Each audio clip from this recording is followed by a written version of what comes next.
Halo semuanya, pada kesempatan kali ini saya dan tim saya ingin menjelaskan tentang TIK. Mengapa kami membicarakan tentang TIK?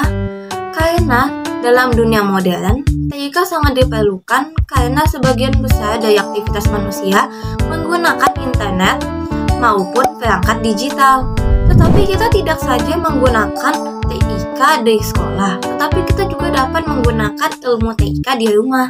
Salah satu contohnya adalah dengan kita mendengarkan musik, kita menonton film, ataupun kita memesan makanan secara online. Dan pada video kali ini, saya dan tim saya ingin menjelaskan secara lebih lanjut TIK dan jenis-jenis informasi di dalam TIK. Selamat menonton! Kita memperdalam tentang materi ini, kita semua tahu apa itu informatika. Jadi informatika adalah disiplin ilmu mengenai studi, perancangan, dan pembuatan sistem komputasi, serta prinsip-prinsip yang menjadi dasar perancangan tersebut. Informatika mencakup sains dan engineering. Beberapa prinsip yang perlu dipahami oleh siswa dalam mempelajari informatika adalah seperti berikut. Yang pertama, informatika didasari berpikir komputasional atau computational thinking sebagai landasan berpikir. Berpikir merupakan elemen paling penting dalam belajar. Yang kedua, informatika bukan hanya memakai gawai atau komputer, tetapi juga memakai aplikasi atau perangkat lunak dan sistem komputasi. Informatika adalah salah satu cabang ilmu seperti halnya matematika, biologi, dan ekonomi.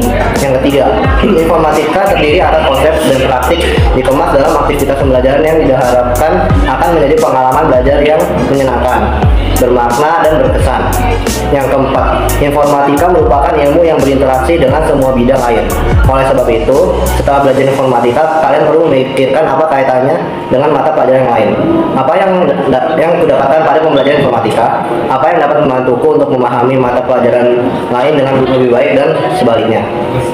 Jadi sekarang saya akan menjelaskan tentang struktur data linear. Statis adalah pengubah non-akses yang digunakan untuk metode atribut.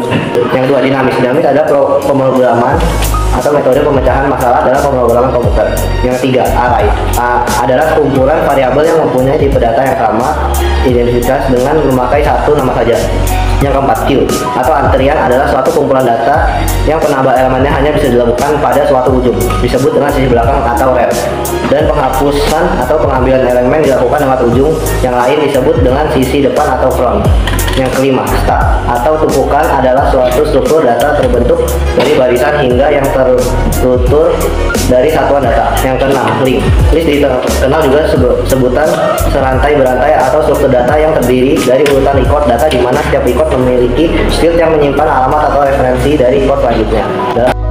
Saya akan menjelaskan tentang hubungan informatika dengan kelima. Jadi pertama kita harus tahu pengertian profil pelajar Pancasila. Nah, profil pelajar Pancasila adalah karakter yang diharapkan dari siswa di Indonesia berdasarkan nilai-nilai Pancasila. Ciri-cirinya adalah ciri-ciri profil pelajar Pancasila meliputi: 1. Beriman dan bertakwa pada Tuhan Yang Maha Esa, berkebinekaan global, gotong royong, mandiri, bernalar kritis, dan juga kreatif. 2. Keterkaitan profil pelajar Pancasila dengan informatika. Pertama, beriman dan bertakwa kepada Tuhan. Dalam informatika, siswa diajarkan untuk menggunakan teknologi dengan bijak. Misalnya, tidak menggunakan informasi atau melakukan tindakan yang tidak etis secara online. Yang ketiga, berkebinekaan global. Siswa belajar menghargai keberagaman budaya dan pandangan melalui interaksi global di dunia digital, seperti berpartisipasi di komunitas internasional atau mengakses sumber daya dari berbagai negara. Gotong royong. Dalam informatika, gotong royong bisa diterapkan melalui kerjasama dalam proyek tim, berbagi pengetahuan, dan berkolaborasi dalam pengembangan aplikasi atau program. Mandiri. Siswa belajar untuk mencari solusi secara mandiri, memecahkan masalah teknis, dan belajar mandiri melalui sumber daya online. Bernalar kritis. Informatika mengajarkan siswa untuk berpikir logis dan kritis dalam memecahkan masalah dan mengembangkan algoritma. Kreatif. Siswa diberi kebebasan untuk menciptakan program, aplikasi, atau solusi teknologi yang inovatif. Contoh penerapan dalam kegiatan belajar informatika. Contohnya proyek di mana siswa menunjukkan nilai-nilai Pancasila seperti membuat aplikasi yang membantu masyarakat, proyek coding yang membutuhkan kerjasama bersama tim, atau membuat konten digital yang menghargai keberagaman budaya. Jadi kesimpulannya, mengaitkan kembali bagaimana pendidikan informatika membentuk profil kerja Pancasila. Menyimpulkan bahwa informatika bukan hanya tentang teknologi, tetapi juga tentang membangun karakter siswa yang sesuai dengan nilai-nilai Pancasila. Oke, sekarang saya akan menjelaskan apa saja yang terdapat di berpikir komputasional. Yaitu dapat abstraksi, dekomposisi, algoritma, dan pengenalan pola. Saya akan menjelaskan dari abstraksi dulu. Abstraksi itu seperti melakukan suatu masalah dengan melupakan atau tidak mengesampingkan hal yang tidak relevan dengan masalah tersebut. Lalu ada juga dekomposisi, yaitu pembagian masalah menjadi hal-hal kecil. Contohnya seperti pemimpin negara ini, yaitu dapat presiden, gubernur, dan lebih kecil lagi. Lalu ada juga pengenalan pola, yaitu atau bisa dibilang pattern recognition. Jadi di situ kita mengenali pola dalam masalah itu, seperti misalnya ada contoh soal matematika, kita bisa menggunakan pengenalan pola. Lalu yang terakhir adalah algoritma. Algoritma adalah menyelesaikan masalah tertentu dengan langkah-langkah yang jelas dan tidak terputus-putus. Sekarang kita sudah masuk ke bab 2, yaitu berpikir komputasional. Apa itu berpikir komputasional? Berpikir komputasional merupakan metode pemecahan masalah dengan menerapkan teknologi ilmu komputer atau informatika. Berpikir komputasional juga dapat diartikan sebagai konsep tentang cara menemukan masalah yang ada di sekitar dengan mengamati lalu mengembangkan solusi pemecahan masalah. Berpikir komputasional memiliki 4 fondasi yang sudah dikenal dalam bidang informatika, yaitu abstraksi, algoritma, dekomposisi, dan pengenalan pola. Berpikir komputasional memiliki manfaat, yaitu pertama, melatih otak agar terbiasa untuk berpikir secara matematis, logis, terstruktur, dan kreatif. Memudahkan seseorang untuk memecahkan permasalahan besar dan kompleks dengan cara yang efektif dan efisien. Contoh, merencanakan liburan akhir sekolah. Saya ingin menjelaskan tentang struktur data. Apa itu struktur data? Struktur data adalah cara mengatur, memproses, menyimpan, dan mengambil data dalam media penyimpanan komputer. Struktur data dibagi menjadi 2 jenis, yaitu linear dan non-linear. Struktur data linear memiliki urutan yang jelas dan dapat dibagi lagi menjadi struktur data statis dan struktur data dinamis. Struktur data non-linear tidak memiliki urutan yang jelas antara elemen-elemennya. Lalu saya akan menjelaskan tentang algoritma. Algoritma adalah suatu langkah atau metode yang telah direncanakan secara matang agar berurutan dan tersusun rapi, serta sering digunakan untuk menyelesaikan suatu masalah.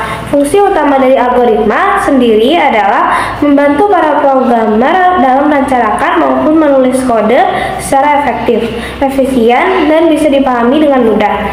Algoritma digunakan untuk menemukan cara terbaik untuk memecahkan suatu masalah berdasarkan penyimpanan data, pengurutan data, dan pemrosesan, serta pembelajaran mesin. Sekarang saya akan menjelaskan tentang non-linear. Non-linear terbagi menjadi 2 bagian. Yang pertama, tree, merupakan salah satu bentuk struktur data tidak linear yang menggambarkan hubungan yang bersifat hierarkis atau hubungan one to many antara elemen.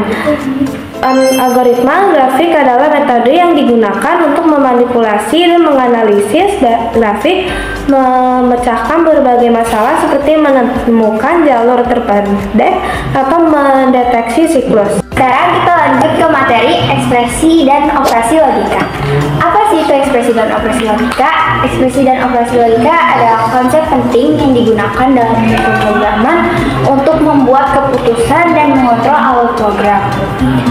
Ekspresi dan operasi logika dalam informatika itu berfungsi dalam pengambilan keputusan dan pengendalian alur eksekusi program.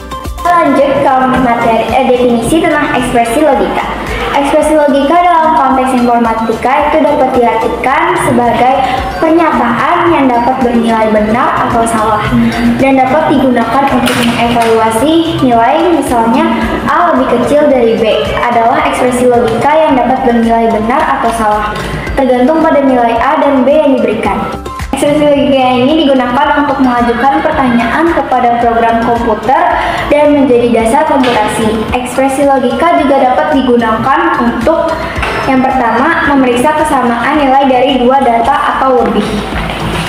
Dan yang kedua, menentukan pilihan dan struktur pengambilan keputusan.